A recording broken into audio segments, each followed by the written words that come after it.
Sheyis Jepkoskei ta uria aroĩkaine rĩrĩa aretuaga muiritu akoretwo akinyita itemi mahenya-ini ma gũkũ bururi-ini na kinyagia manja ya bururi etuite muiritu. Wants to excel in women marathon because he was a male person. It was monetary gain. Ananyita itemi mahenya-ini kinyagia bururi-ini wa Afrika ya muhuro na Malaysia o etuite muiritu na mbica-ini nyingi akoretwo akioneka ethaĩte matonyo ma mũndũ wa nja. According to him, he has never wanted to be number one, so he has been coming number 3, number 4, so he has been earning small benefits.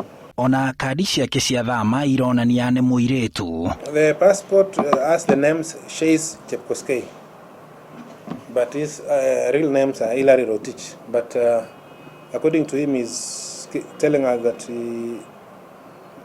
he acquired a female ID card. Kwihanania gũkũ gwake kũrakinya muthia, athiĩte kwihanania na murigitani ũrathomera wĩra thibitari-ini munene wa Moi Eldoret, na haha niho araikirio ngono nĩ maabithaa a borithi thutha wa gwĩkũĩrwo nĩ aruti wĩra arĩa angĩ na agitwarwo borithi nĩguo etererio gũtwarwo igoti-ini.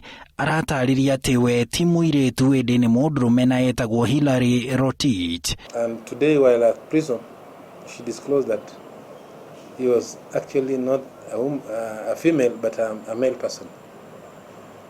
So this particular individual is 26 years old.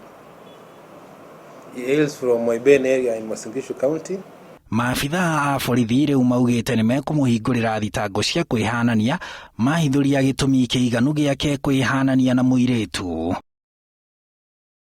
Handũ-inĩ ha Inooro TV, njĩtagwo Harun Njoroge wa Maina.